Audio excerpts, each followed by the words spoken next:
Dwight D. Eisenhower and his deputy commanders chart the liberation of a lost continent, plan when and where the mighty armies of the United Nations will strike. Today, northern France is that battleground. Into the building of their defense system, the so-called West Wall, the Nazis poured the slave labor of conquered nations. Pictures made by the Germans themselves to impress their satellites with the strength and invincibility of their fortifications.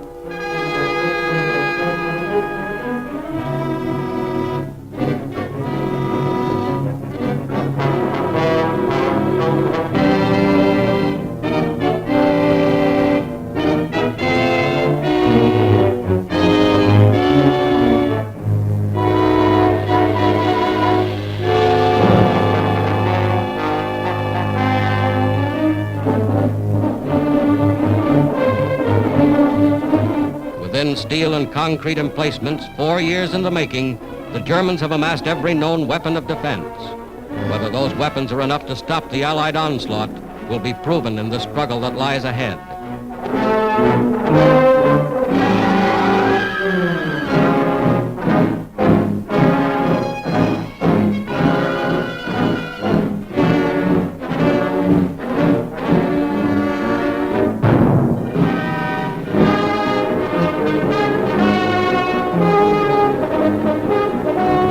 Here is the other side of the Channel, Britain, an armed camp bristling with tanks and trucks and guns from the United States and Canada.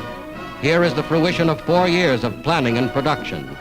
Here is a glimpse of England as the Allied armies awaited D-Day.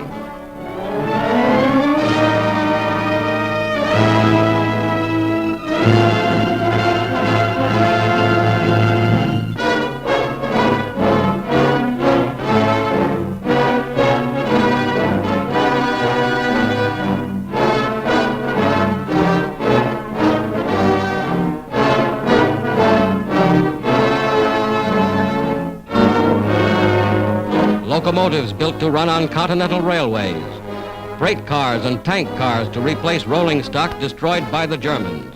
All this and more is included in the gigantic preparation for invasion. Here is something of the gigantic naval armada assembled to transport the Allied armies across the English Channel.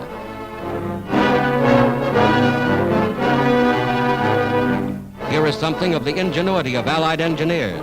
Assault boats and invasion barges launched directly from the decks of the ships that brought them to England.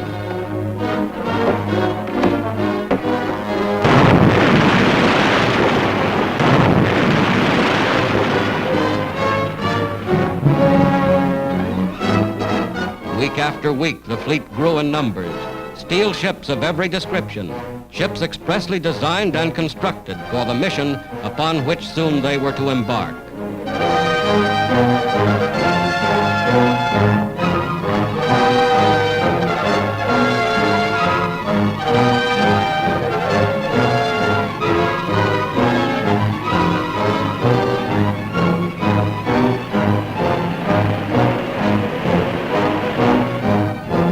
Nothing was left to chance. Every loading operation was rehearsed and timed in advance. Every soldier knew his station. Every man knew just where he was to fit into the gigantic pattern. Daily they boarded their ships. For all they knew, they were bound for France or Belgium or wherever their commanders had decided to strike. Every jeep, every tank, every piece of mobile equipment was assigned its place in the grand strategy of attack.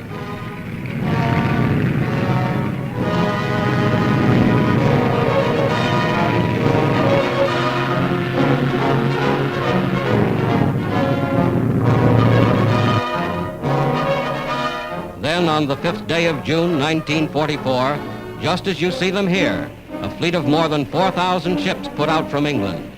This was D-Day, 4th anniversary of the Battle of Dunkirk, and the Allied armies were striking back.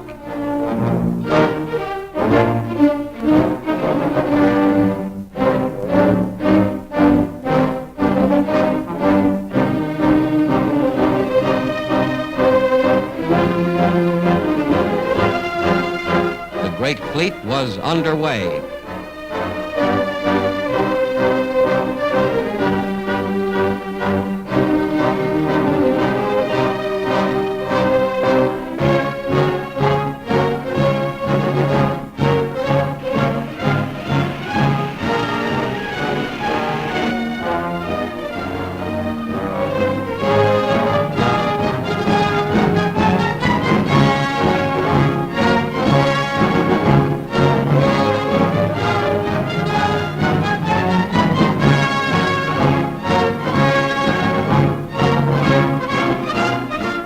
of June 6th, this was the battleground.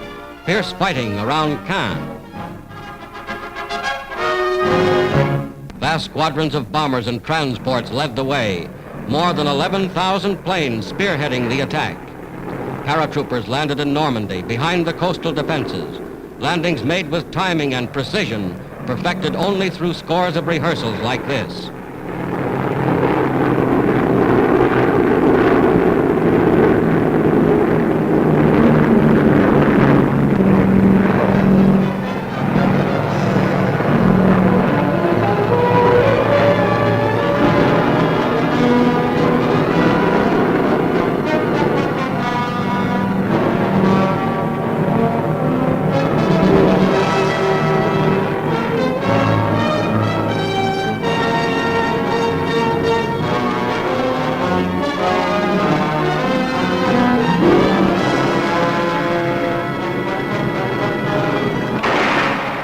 Barges approached shore ready for instant action, some bearing artillery and rocket guns already opening fire.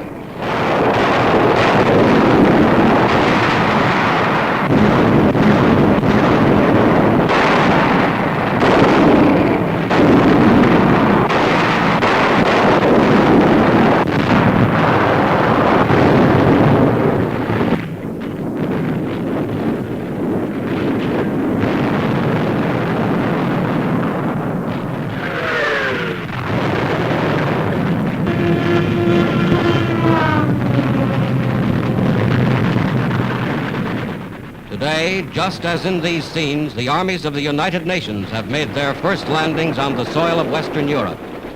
Another of the great decisive battles of world history has been joined. This is the day for which free people long have waited. This is D-Day.